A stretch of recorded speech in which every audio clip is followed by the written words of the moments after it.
Hello friends, welcome to Defence Matrix. तो आज हम एक काफ़ी इंपॉर्टेंट टॉपिक को टच करने वाले हैं और समझने की कोशिश करेंगे कि आने वाले फ्यूचर में मॉडर्न एयर कॉम्बैट किस तरीके की होगी और कौन सी ऐसी कैपेबिलिटीज़ हैं जिस पर हमें ध्यान देने की ज़रूरत है। तो सुबह का वीडियो हमने बनाया था जिसमें हमने ब्रिटेन के यूरोफाइटर टाइफून अपग्रेड के बारे में बात करी थी, जहाँ पर ECRS Mark II रडार को लगाया जा रहा है। ये रडार कितना कैपेबल है, क्या क्या इसके कैरेक्टरिस्टिक्स हैं, हमने विस्तार से इसको डिस्कस किया था। और ये अपग्रेड खाली यूरोफाइटर टाइफून के साथ नहीं हो रहा है, इवन रफाल के भी F4 अपग्रेड पहले सामने आए, F4.2 अपग्रेड आ रहा है, उसके बाद F5 अपग्रेड आ रहा है। इसमें भी अगर आप देखेंगे तो ज़्यादातर जो फोकस है ये दो चीज़ों पर है, वेपन्स पर और एवियोनिक्स पर। तो मॉडर्न कॉम्बैट फाइटर प्लेटफॉर्म की फिजिकल कैपेबिलिटी से आगे निकल चुका है। ऑल्दो ये अभी भी इररिलेवेंट नहीं है, ये मैटर करता है कि एयरक्राफ्ट कितने वेपन कैरी कर सकता है, उसकी मनोवरेबिलिटी क्या है, उसकी रेंज क्या है। लेकिन अब ये चीज़ें उतना इम्पोर्टेंट नहीं रही हैं जितना पहले हुआ करती थी, क्योंकि पहले डॉग फाइट्स की वैल्यू हुआ करती थी। तो फिजिकल परफॉर्मेंस एक फाइटर प्लेटफॉर्म की दूसरे के कंपैरिजन में क्या है, ये मैटर करती थी। आजकल क्योंकि आपको बियॉन्ड विजुअल रेंज पे ज़्यादातर लड़ाइयाँ लड़नी है, तो फिजिकल परफॉर्मेंस के केस में आपके लिए मैटर यही करता है कि आप कितने वेपन्स कैरी कर रहे हैं, आपकी कॉम्बैट रेंज और एंड्योरेंस क्या है, साथ में सफिशिएंट मनोवरेबिलिटी होनी चाहिए कि आप एक डिस्टेंस से मिसाइल को डॉज करने की कोशिश कर पाएँ। क्योंकि अगर मिसाइल अपनी एनर्जी पर है तो आप मिसाइल को आउटरन नहीं कर पाएंगे। मिसाइल 50G तक के टर्न्स ले सकती है, फाइटर प्लेटफॉर्म ये कभी नहीं कर सकता। तो लड़ाइयाँ जो हैं ये काफ़ी हद तक एवियोनिक्स पर डिपेंडेंट हो गई हैं और इसलिए जो अपग्रेड्स हैं ये एवियोनिक्स बेस्ड ही आपको मिल रहे हैं और एवियोनिक्स महंगे होते चले जा रहे हैं क्योंकि कैपेबिलिटी वहाँ पर ऐड होती चली जा रही है। हर 2-3 साल में एक अपग्रेड आता है जो कि एक प्लेटफॉर्म को स्लाइटली बेटर बना देता है। तो जब ये कहा जाता है कि मिसाइल 200 किलोमीटर की रेंज वाली आ गई हैं, रडार 300 किलोमीटर तक दे सकते हैं, तो हमें ये भी दिमाग में रखना है कि जो जैमिंग कैपेबिलिटी है वो भी उसी तरीके से इम्प्रूव हो रही है। तो मिसाइल मैक्स रेंज में टारगेट हिट कर पाएगी या रडार जो पर्टिकुलर RCS है उसको अपनी मैक्स रेंज में डिटेक्ट कर पाएगा, ये डिपेंड करेगा उस प्लेटफॉर्म पर जो कि ट्रैक हो रहा है। अगर वो सिग्निफिकेंट जैमिंग कैपेबिलिटी डेमोन्स्ट्रेट कर रहा है तो चीज़ें काफ़ी हद तक इक्वल हो जाती हैं, भले ही वहाँ पर उसका रडार इन्फीरियर हो या फिर दूसरे प्लेटफॉर्म उसके साथ लगे हुए हैं जो कि पावरफुल जैमर के साथ हैं। तो जो शॉर्टकमिंग है उस प्लेटफॉर्म की वो एक तरीके से कवर हो जाती है। फॉर एग्जाम्पल, भले ही एक 4th Gen मिराज 2000 फ्लाई कर रहा हो, उसके साथ अगर आपने एक ऐसा फाइटर फ्लाई कर रहे हैं जो कि एक्टिव जैमिंग को डिप्लॉय कर रहा है और जो एनिमी एयरक्राफ्ट है उसे ब्लाइंड करके रख रहा है, तो अच्छी खासी पॉसिबिलिटी एग्जिस्ट करती है कि मिराज भी जाकर ब्लाइंडेड एयरक्राफ्ट को शूट कर दे, भले ही खुद कैपेबिलिटी में वो प्लेटफॉर्म इन्फीरियर हो। तो आजकल सारा खेल आपका इलेक्ट्रॉनिक्स का है, बाकी जो वेपन सुपीरियर हो रहे हैं वो अलग।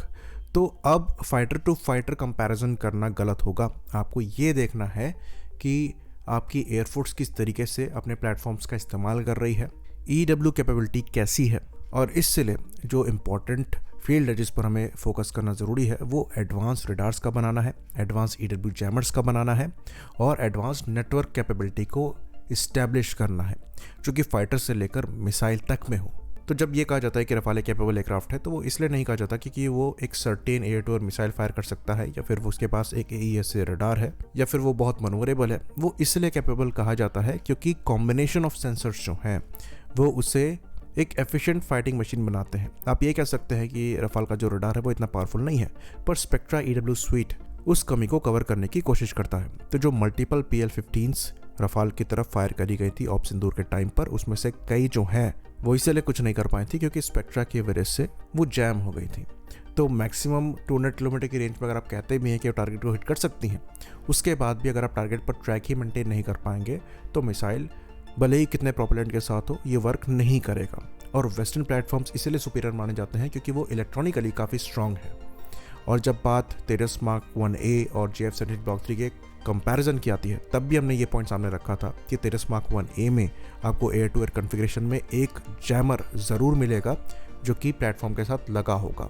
तो एक्चुअली वो एक कॉम्प्रोमाइज़ है क्योंकि आपको एक डेडिकेटेड हार्ड पॉइंट उस चीज़ के लिए देना पड़ेगा, लेकिन कैपेबिलिटी अगर आप देखेंगे तो वो बहुत ज़्यादा क्रूशल हो गई है मॉडर्न कॉम्बैट में, क्योंकि जो इसका डिजिटल RWR है ये उसके कंजंक्शन में काम करता है और एनिमी ट्रैकिंग जो हो रही है उसको डिसरप्ट करने की कोशिश करता है। तो फिलहाल ये इंडिविजुअल लेवल पर है, लेकिन ज़रूरी है कि यहाँ पर एस्कॉर्ट जैमर को भी इस्तेमाल किया जाए और इसलिए हम ये चीज़ कहते हैं कि Su-30 MKI के EW वेरिएंट्स को भी बनाना चाहिए, जैसे कि चाइना द्वारा J-16D और J-15D बनाए जा रहे हैं। इवन वेनेजुएला के केस में भी हमने देखा था कि ये 18G ग्राउलर को यूज़ करते हुए इनके एयर डिफेंस सिस्टम्स को न्यूट्रलाइज किया गया था, जिसकी वजह से यूएस को सहूलियत मिली थी फ्रीली ऑपरेट करने की। तो ये EW प्लेटफॉर्म्स काफ़ी ज़्यादा क्रूशल हो गए हैं। साथ में नेटवर्किंग कैपेबिलिटी और भी ज़्यादा इंपॉर्टेंट है, ताकि कॉम्बिनेशन में आपके डिफरेंट प्लेटफॉर्म जो कि डिफरेंट कैपेबिलिटीज़ के साथ आते हैं वो एक दूसरे को कवर प्रोवाइड करा पाएँ। तो हमारे हिसाब से जो 5th जनरेशन फाइटर प्लेटफॉर्म बनाया जा रहा है उससे ज़्यादा इंपॉर्टेंट है कि हम इलेक्ट्रॉनिक्स पर फोकस करें, पावरफुल रडार्स बनाएं, पावरफुल जैमर्स बनाएं और वेपन्स को भी बनाएं जो कि लॉन्ग रेंज में हिट कर पाएँ।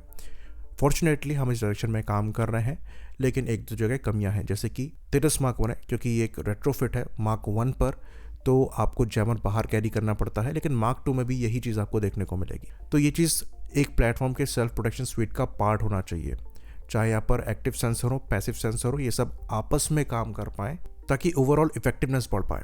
फॉर्चुनेटली डिजिटल RWR के साथ साथ तेजस मार्क 2 में मिसाइल अप्रोच वार्निंग सेंसर को भी इंट्रोड्यूस कराया जा रहा है, जो कि तेजस मार्क 1 लैक करता है। तो डेटा फ्यूजन भी यहाँ पर होगा, अगेन ये बहुत इंपॉर्टेंट है। और आमका के केस में आपको इलेक्ट्रॉनिकली फर्दर इंप्रूवमेंट मिलेंगे, जहाँ पर डैश तक मिलेगा जो कि F-35 में भी है। तो जब ये कहा जाता है कि हमको स्टेल्थ प्लेटफॉर्म चाहिए या फिर 6th जनरेशन प्लेटफॉर्म चाहिए, तो हमारे हिसाब से अभी जिस हिसाब से हमको ट्रेंड दिख रहा है, आपको एक इंडिविजुअल प्लेटफॉर्म नहीं चाहिए जो कि अकेला कैपेबल हो। स्टेल्थ डेफिनेटली एक एडवांटेज आपको प्रोवाइड कराता है, लेकिन एक 4 या 4.5 जन प्लेटफॉर्म में भी आप डिटेक्शन डिले कर सकते हैं अगर आपकी EW कैपेबिलिटी अच्छी है।